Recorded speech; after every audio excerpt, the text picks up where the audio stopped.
Hello and welcome to the Arc of Loudoun Navigating Together panel.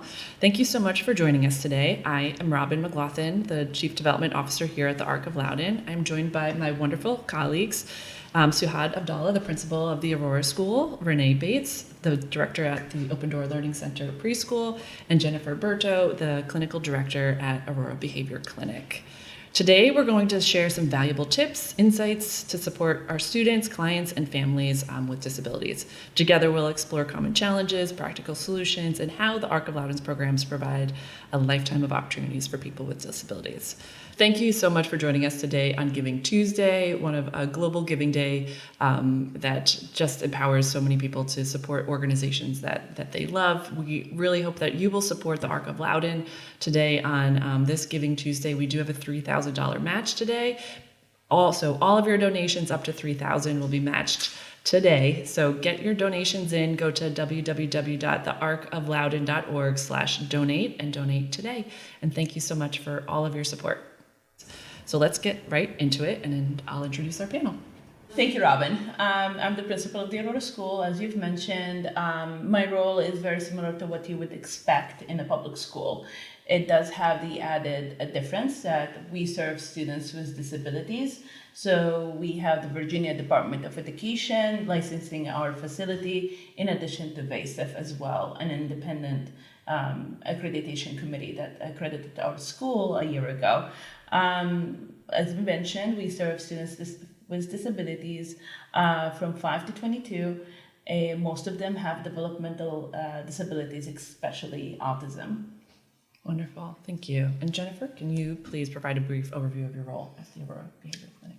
Yeah, so my role is the clinical director, so I really oversee all things clinical. So I oversee hiring, oversee treatment plans, supervisions, coordinating meetings with staff, collaborating with Rena because we work closely with Open Door Learning Center to provide those students with speech, OT, occupational therapy, and really just make sure that staff's collaborating well. I communicate with families all the time, so I always answer questions about what we do as far as ABA, speech, OT, and just kind of give them an overview. I also oversee the wait list and communicate with families when it's time to be taken off of the wait list.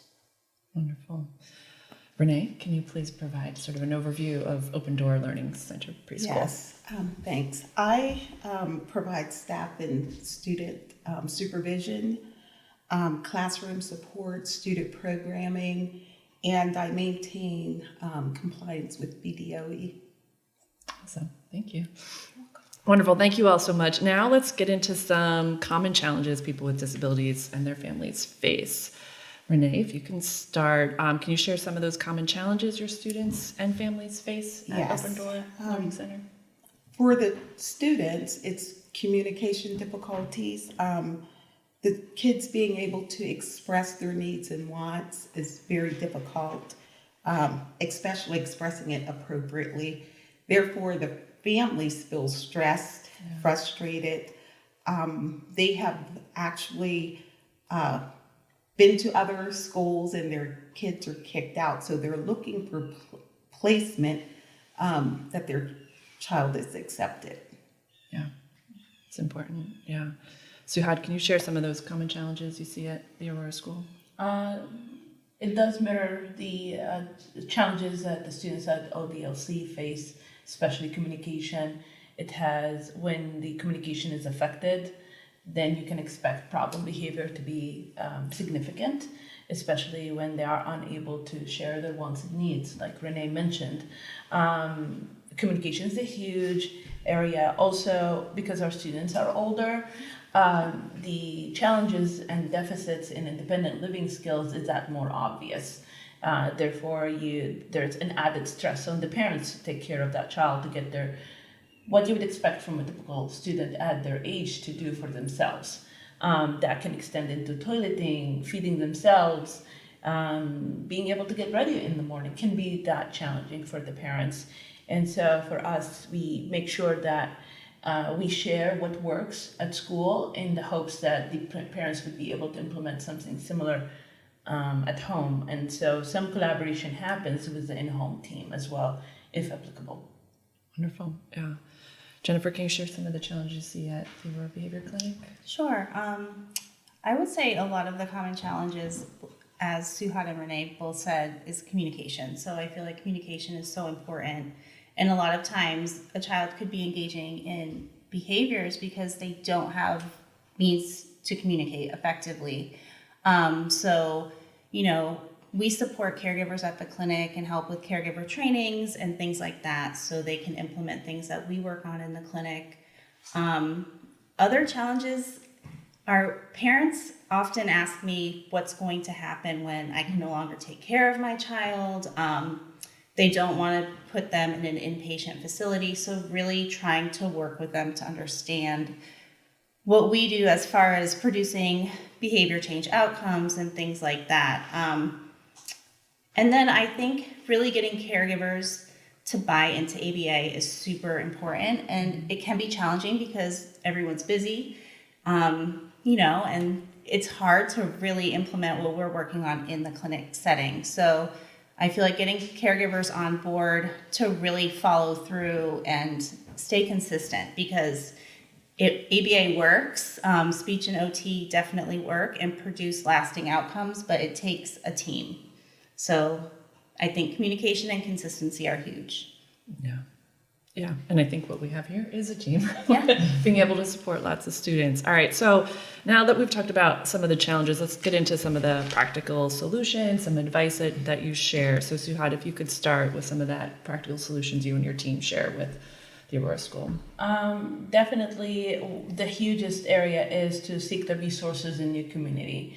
There are different agencies that could help. I usually lean on Eileen, the director of Advocacy Center, to point us in the right direction.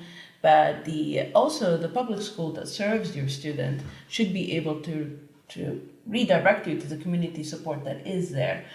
Signing up for those waivers ahead of time, because there's a huge waiting list. Knowing that you're not on your own on this, like if you find someone who faced similar challenges, that can be, psychological support that a lot of our parents need, because it can be challenging to be the parent of students with severe disabilities. The other thing that I do encourage is that the sooner you speak up about it, the sooner you see the problem, the sooner you address it, the less that you lessen the likelihood that the student will need more support in the future. The early stage in their life is critical. My colleagues do look at that early intervention as a key component of the student's progress.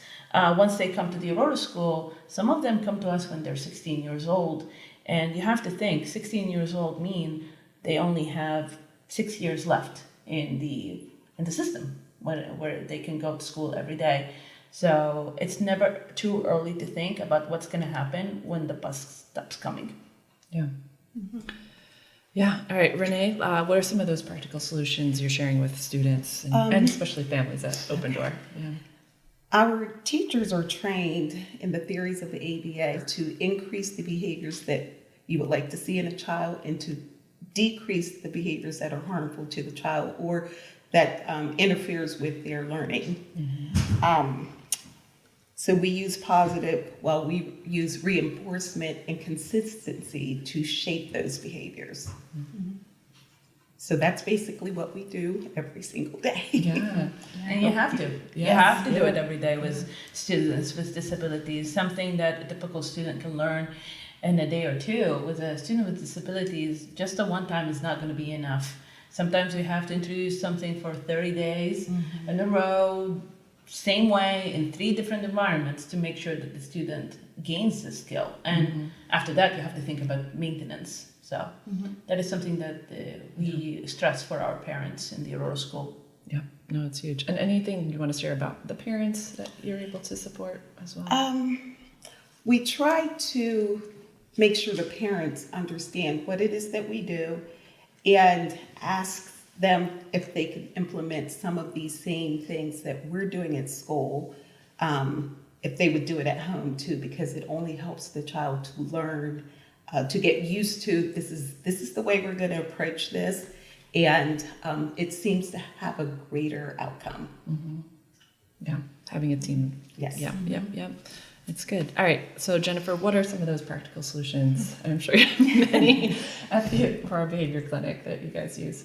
So I would say definitely the most important is caregiver training. So with applied behavior analysis comes caregiver trainings, and really having families and caregivers involved in the child's treatment. And that can be done through, telehealth. It can be done in person. They can watch a session to see how we're implementing things. And I think a huge thing too is a lot of our clients at the clinic are in that early intervention age, so they have speech devices, and a lot of families are not familiar with a speech device. They're not sure how to use it correctly, so we do help families, we teach them how to use a speech device to make sure their child's using it effectively, and teach them how to provide consistency with a communication device and always have it with the child, maybe pairing the pictures on the communication device with vocal speech or approximations of speech and things like that. So I think caregiver training is huge, and supporting families and really finding out what therapies they need, how many hours of therapy they need, and things like that. So one of the things you all talked about was ABA therapy. Jennifer, if you could just share a little bit of what ABA therapy is, since either all the programs use it or some of the principles of it, if that would be helpful to just get a better understanding. Yeah, so applied behavior analysis is an evidence-based practice. It produces socially significant behavior outcomes there's many different things, through functional communication, through decreasing unwanted behaviors, and it's scientifically proven. So it's data-driven. Our therapists take data every day. We write treatment plans. We track progress. And it's really important for families to know that applied behavior analysis is considered an intensive therapy. So it may look differently from, speech therapy and occupational therapy, because the clients could potentially have 20 to 40 hours of ABA, especially during the early intervention stages, whereas they might only receive an hour of speech and an hour of OT a week. ABA is very intensive. So the goal of ABA is to also fade out of services slowly and systematically. So I think it's very important for families to understand that once the child starts meeting goals and milestones, that we fade services out, because you don't want them to have ABA forever. The goal of ABA is to, produce independence in people and socially significant behavior change. If I may to add to that, like how do you fade ABA therapy out? The goal is that we may be adding consequences that are not the most natural thing to do. Like we're introducing food after they engage in appropriate behavior, or an extended amount of time of break. It's like, hey, this is awesome, this is great, you did this. But we know that with time, that's not the practical thing to do, right? By teaching them these skill sets, we are helping them basically have the consequences that most of us do by doing this every day. So for example, social skills that you mentioned, in the beginning it can be very planned, contrived, it might look unnatural, but what you want is for the child to see, oh, when I share a toy, I get this good feeling, and I can see that my friend is happy and he will share something with me next time. So it's the goal, I think, in my opinion, is to shift from stuff that we are introducing to what the environment would give them instead of us, and that would be true independence. Yes. So at ODLC, we use those theories in a group setting. So it's not an intense one-on-one, but we do it in a group setting, and we give positive reinforcement, high fives, way to go, I love the way you answered, to maybe one specific child that's doing what it is that should be done, and trying to reinforce or tell the other child, did we point those things out, you try it. So we try to encourage the children to kind of maybe imitate, I guess would be the right word, imitate those positive behaviors, so they can be socially ready to go to kindergarten by the time they reach age 5. Yeah. And in the preschool setting too, you don't even realize you're using ABA, but you are when you implement behavior charts and token boards and things like that. And you're walking around giving them a star, or a sticker or something, or having them work for so many specific things before they get like a bigger reward, maybe at the end of the week, if it's a treasure box or something like that, like that's all ABA. So. In the Aurora school, because we do have the communication challenges and the behavioral challenges, yes, we do not provide ABA therapy, but everything that we do is rooted in ABA principles. It's what effect does what happens before the behavior, what effect does it have on the behavior, and then whatever we do after the behavior, what effect does it have on that behavior. In that sense, that's the core of ABA, and to analyze that and basically change things around so that it has a positive effect on the behavior. So we do have behavior support plans for every single student. Those need to be individualized. And the idea is like, okay, this behavior support plan is working. It has so many components. It's so complicated. How are you going to take those components out to start and simplify it? Or potentially all you need is a gentle reminder that first you need to do this and then you need to do that. And I think all of us use that in our natural, we use it. I'm like, you're going to finish the laundry and then you'll watch a show. So, so that is a natural consequence that we all kind of use in everyday language. So we all work at the ARC of Loudoun, so I want to dive into a little bit of sort of what makes the ARC special. And I think through the stories, feedback from families, I think is the best way to do that. So Jennifer, if you can start by just sharing any stories, sort of that impact that the Aurora Behavior Clinic has had. Yes, so at the Aurora Behavior Clinic, we have a lot of, success stories and families that have stuck with the clinic for years. And their child is now speaking, and they came to us and they couldn't even approximate a one-syllable word. So now they're actually speaking. They're using their speech devices effectively with vocal communication. We have another client that has been with us for many years, and she's walking now, and she came to us and she couldn't walk. So it's things like that, and then hearing from the families how thankful they are for all of the providers at the clinic with what we do. It's just really great.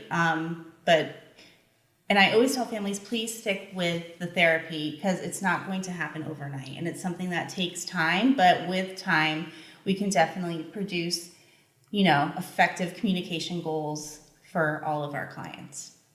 Yeah, it's huge. Those little milestones are huge, yeah. I know we celebrate them here. Suhad, if you could share any stories, impact that you hear from families around the Aurora School.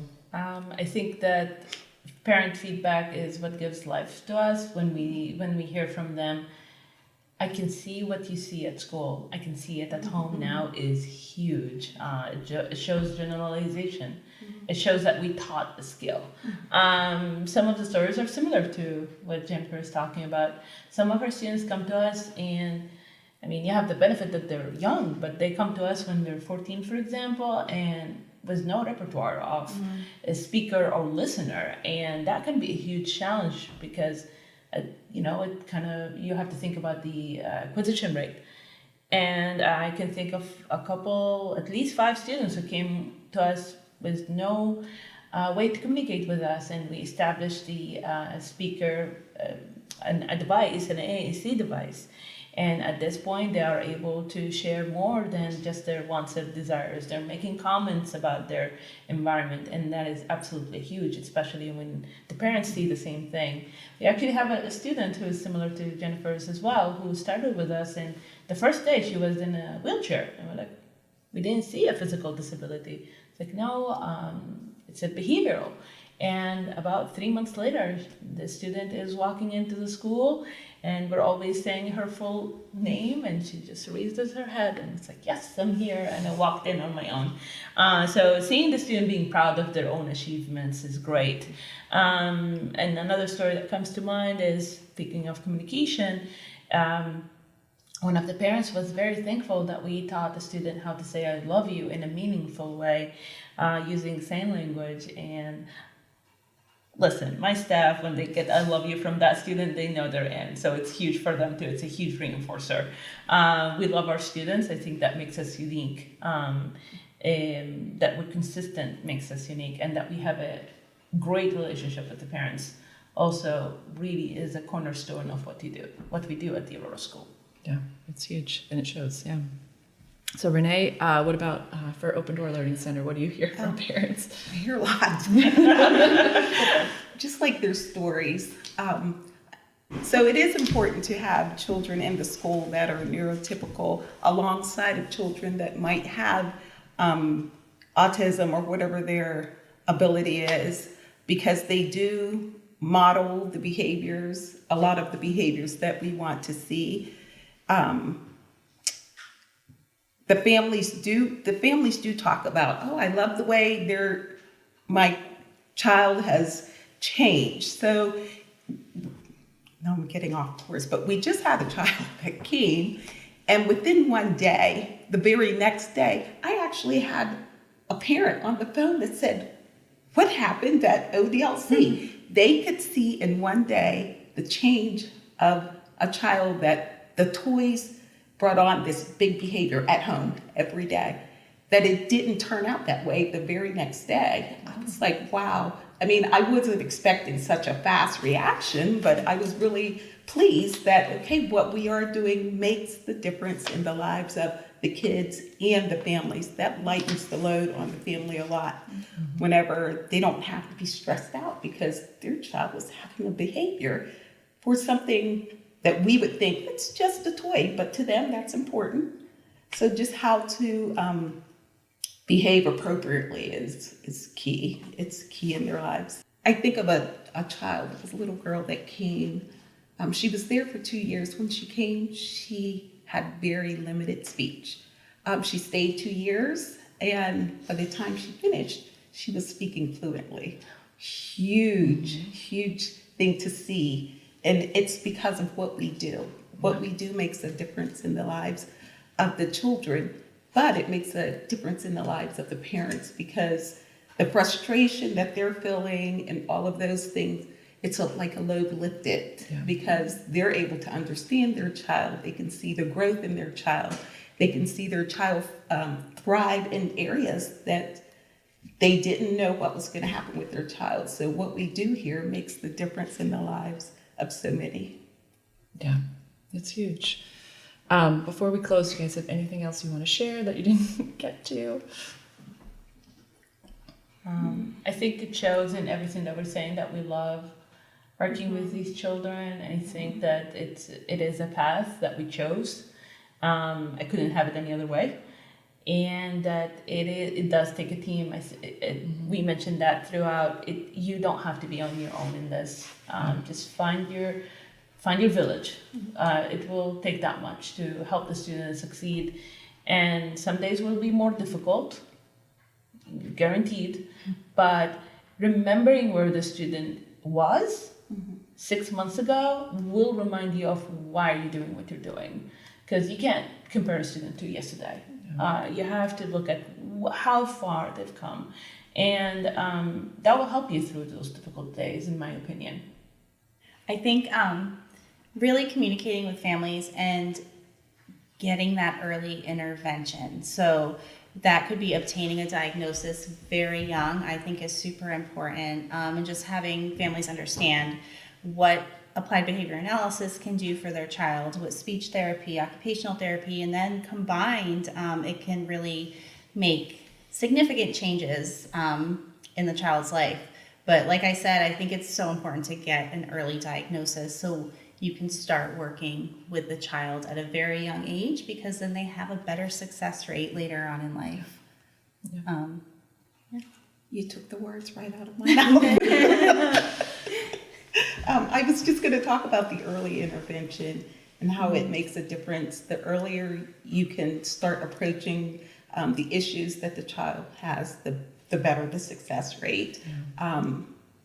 Their minds are growing at that early age, and it's soaking in all of those things that they're being taught. So it's really key to get them early if you're able. If parents recognize it and can find the resources that they need to help their child. So another thing that I oversee at the clinic is all things insurance. So I think it's very important for families to understand that the Aurora Behavior Clinic is a medical facility, and we do take insurance. So I work on getting families authorizations with their insurance company, and even helping them get a diagnosis if they have questions on where they can obtain a diagnosis, and things like that. So I think it's important for families to understand their benefits that they have for insurance, what their insurance will cover, and I kind of walk them through that as well. So at the ARC of Loudoun, we also have financial support for families that can't afford our fees. One of those paths is Bridge the Gap that families can apply to, and if they are eligible and meet the guidelines for that program, they are able to get support to enroll in some of our programs or get a discounted fee for some of the programs at the ARC of Loudoun. We also, at the Open Door Learning Center, there's the child subsidy program that we're able to provide to qualified families and able to assist families in that application process as well. So really trying to make all of our programs as affordable and accessible as possible for families in our area.